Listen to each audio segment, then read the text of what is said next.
अस्सलाम वालेकुम, welcome to engineers gurus. इस वीडियो में मैं आपको सिखाऊंगा कि अरिथमेटिक ऑपरेशंस क्या होते हैं और किस तरह से पाइथन के अंदर काम करते हैं। तो चलें टाइम वेस्ट के बगैर स्टार्ट करते हैं। फॉर एग्जांपल मैंने लिखा यहाँ पे प्रिंट और इसमें मैं एक वैल्यू पुट करता हूँ। For example 5 divided by 3। इसका रिजल्ट अगर आप देखें तो ये आपको कुछ इस तरह से नजर आने वाला है। फ्लोटिंग नंबर के साथ, डेसिमल नंबर्स के साथ आपको नजर आ रहा है 1.6। तो अगर आप चाहते हैं कि इसमें आपको डिवीजन के बाद अगर आपको फ्लोट में वैल्यू नहीं चाहिए, आपको सिंपल इंटीजर में वैल्यू चाहिए, मतलब इशारिये में वैल्यू नहीं चाहिए, तो उसके लिए पाइथन के अंदर आप डबल फॉरवर्ड स्लैश का इस्तेमाल कर सकते हैं। उससे ये होगा कि डिवीजन होगी लेकिन आपको जो रिजल्ट मिलेगा वो इंटीजर वैल्यू में मिलेगा, फ्लोट में नहीं मिलेगा। जस्ट लुक एट हियर, आपको जो रिजल्ट मिल रहा है that is 1। For example another example like अगर मैं यहाँ पे लिख देता हूँ फॉर एग्जांपल 10 डिवाइडेड बाय 3, तो आपको इसका आंसर कुछ इस तरह से मिल रहा है 3.33। और अगर मैं इसका जो डबल फॉरवर्ड स्लैश को अगर मैं इस्तेमाल करूं तो इसका जो है आपको इंटीजर वैल्यू में रिजल्ट मिलता है। इसी तरह से बाकी जैसे मजीद बाकी लैंग्वेजेस में, बाकी प्रोग्रामिंग लैंग्वेजेस में जैसे अरिथमेटिक ऑपरेशंस इस्तेमाल किए जाते हैं, जैसे कि फॉर एग्जांपल अगर आपको प्लस करना हो तो आप प्लस का साइन इस्तेमाल कर रहे हैं, माइनस के लिए माइनस का साइन होता है, मल्टीप्लिकेशन के लिए हम स्टैरिक या स्टार वाला साइन इस्तेमाल करते हैं, और मॉड्यूलस या परसेंटेज के लिए हम परसेंटेज का साइन इस्तेमाल करते हैं। तो बाकी तमाम लैंग्वेजेस की तरह ही इसके भी अरिथमेटिक ऑपरेशंस परफॉर्म किए जाते हैं। बट पाइथन के अंदर कुछ इंटरेस्टिंग चीज़ें भी हैं, जैसे कि देखें फॉर एग्जांपल मैं एक वेरिएबल लेता हूं x और इसको मैं एक वैल्यू असाइन कर देता हूं फॉर एग्जांपल 10, और अब मैं ये चाहता हूं कि इस x के अंदर 10 को प्लस कर दिया जाए। तो मैं देखें इस तरह से भी परफॉर्म कर सकता हूं, x is equal to x plus 3। तो अब होगा क्या? अब बेसिकली जो पाइथन का इंटरप्रेटर है वो x की वैल्यू 10 के अंदर 3 को ऐड करेगा, जैसे मैंने लिखा x प्लस 3, और देन अगेन इसके रिजल्ट को सेव कर देगा x वेरिएबल के अंदर वापस दोबारा से। देखें इसका रिजल्ट चेक करते हैं। मैं नीचे इसको प्रिंट करता हूं x। अगर हम इसको चेक करें तो look at here, you will see the answer is 30। ठीक है, अच्छा, एक तो इस तरह से किया जा सकता है। इसके अलावा पाइथन के अंदर आपके पास एक ऑगमेंटेड असाइनमेंट ऑपरेटर इस्तेमाल किया जाता है, जो कि इस एक्शन को, इस आपके इस इक्वेशन को इजी कर देता है, बड़ा सिंपल कर देता है। देखिए कैसे।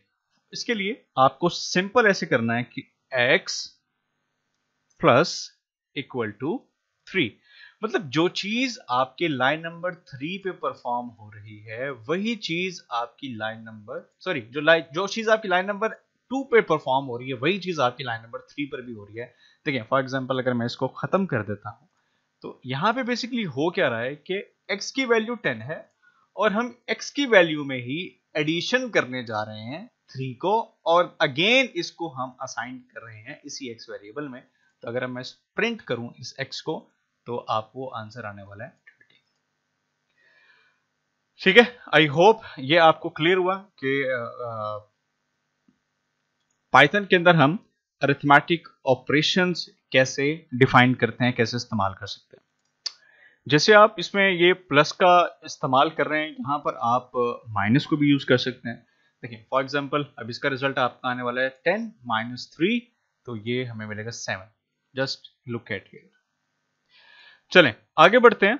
अब हम देखते हैं कि पाइथन लैंग्वेज के अंदर हम ऑपरेटर प्रेसिडेंस क्या होता है और हम उसे किस तरह से यूज कर सकते हैं। मैं यहां से इसको खत्म कर देता हूं। Just look at the screen.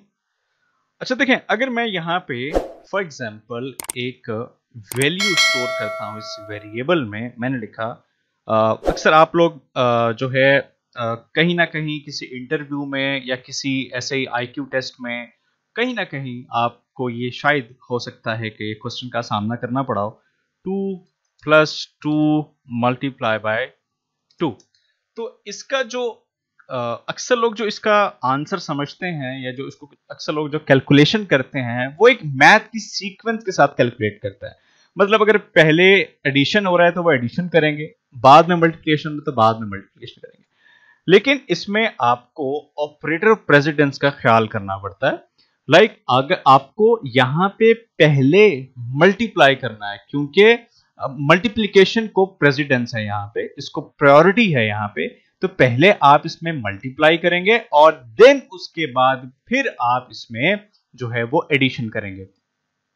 अगर हम इसका आंसर देखें तो आंसर क्या आने वाला है, देखें 2 मल्टीप्लाई 2 4, और इसको अगर प्लस कर दिया जाए 2 के साथ तो दैट इज 6, इसका आंसर 6 बनता है। लेकिन अगर आप एक मैथ के सीक्वेंस के साथ इसको चलें तो 2 + 2 4, 4 मल्टीप्लाई बाय 2 8, तो 8 इसका आंसर गलत होगा और 6 आंसर ठीक है।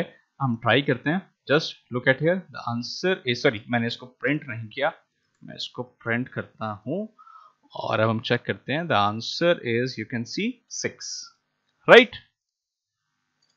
इसमें मैं आपको सीक्वेंस बता देता हूं कि किस ऑपरेटर की जो प्रायोरिटी है वो पहले है और किसकी बाद में। देखें, सबसे पहले जो प्रायोरिटी मिलती है वो मिलती है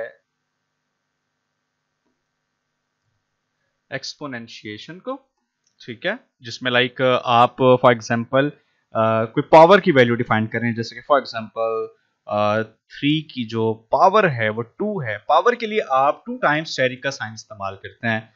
उसके बाद फिर आप मल्टीप्लिकेशन और आप फिर इसमें लाइक डिवीजन को इस्तेमाल कर सकते हैं। इसी तरह से आप लाइक आप उसके बाद फिर आपका एडिशन आता है और उसके बाद सब्ट्रैक्शन जो है वो इस्तेमाल कर सकते हैं। तो ये बेसिकली एक तरतीब, एक सीक्वेंस है। एक्सपोनेंशियल की कैसे इस्तेमाल करते हैं, देखिए फॉर एग्जांपल अगर मैं यहीं पर ही डिफाइन कर दूं कि 2 की जो पावर है वो मैं डिफाइन कर देता हूं कि 3 है, तो अगर अब हम इसको जरा कैलकुलेट करें तो देखें 2 की पावर 3 मतलब 2 1 ज़ा 2, 2 2 ज़ा 4, 4 2 ज़ा 8, तो इसकी जो कैलकुलेशन बनती है वो 8 है। 8 मल्टीप्लाई बाय 2 आपकी बन जाएगी 16 एंड देन लास्ट में एडिशन, तो 16 + 2 दैट इज 18, तो इसकी पूरी कैलकुलेशन बनती है जी 18। तो अगर मैं इसको वेरीफाई करूं और चेक करूं तो just look at here, the result is 18। लिहाजा प्रूव हो गया कि सबसे पहले आपको जो इस्तेमाल करना है वो एक्सपोनेंशियल, उसके बाद देन आपको इस्तेमाल करना है मल्टीप्लिकेशन और डिवीजन, देन एडिशन और सब्सट्रैक्शन। इसी तरह से फॉर एग्जांपल मैं इसको ये वापस लेके आता हूं। ओके, अब देखें, अब एक्सपोनेंशिएशन से भी ऊपर एक प्रायोरिटी है जिसे हम बोलते हैं बेसिकली पैरेंथेसिस। ओके, पैरेंथेसिस में क्या होता है? पैरेंथेसिस में आपको जिस चीज को प्रायोरिटी देनी है आप उसे स्मॉल ब्रैकेट्स के अंदर पुट करते हैं। जैसे कि फॉर एग्जांपल अगर मैं इसको प्रायोरिटी देना चाहता हूं तो मैं इसको इस तरह से पैरेंथेसिस में कन्वर्ट कर दूंगा। अब क्या होगा, अब सबसे पहली जो प्रायोरिटी है वो इस पैरेंथेसिस की है, मतलब ये दोनों आपस में कैलकुलेट होंगी। उसके बाद फिर एक्सपोनेंशिएशन, मतलब ये आपस में कैलकुलेट होंगी, देन इसके साथ ये मल्टीप्लाई होगा। तो अगर हम इसको ट्राई करें, देखें क्या होता है। 2 2 ज़ा कितना बन गया जी? आपका बन गया मैं सपोज यहां पे लिखता चला जाता हूं, 2 2 ज़ा आपका 4 बन गया। और इनकी वैल्यू क्या बनती है? 2 की पावर 3 दैट इज 8। अब 8 को मल्टीप्लाई करना है आपने 4 के साथ, तो आपको मल्टीप्लाई करना है 4 को मल्टीप्लाई करना है 8 के साथ, तो 4 8 ज़ा आपका बनता है 32। ठीक है, तो हम ट्राई करते हैं कि हमारा जो रिजल्ट है वो क्या आता है। मैं इसको रिमूव करता हूं, जस्ट लुक एट हियर, तो रिजल्ट आपके पास आ रहा है 34। तो पैरेंथेसिस की फर्स्ट प्रायोरिटी है, देन एक्सपोनेंशिएशन की प्रायोरिटी है, देन मल्टीप्लिकेशन और डिवीजन, और एंड में फिर एडिशन और सब्सट्रैक्शन को प्रायोरिटी मिलती है।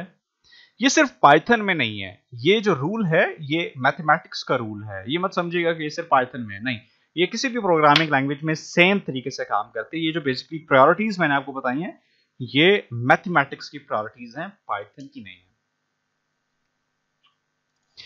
आई होप आपको अरिथमेटिक ऑपरेशंस और ऑपरेटिव प्रेसिडेंस का काफी कुछ समझ में आया होगा। इंशाल्लाह नेक्स्ट वीडियो में मिलते हैं मैथ फंक्शंस के साथ। अपना ख्याल रखिएगा। Take care. अल्लाह हाफिज़।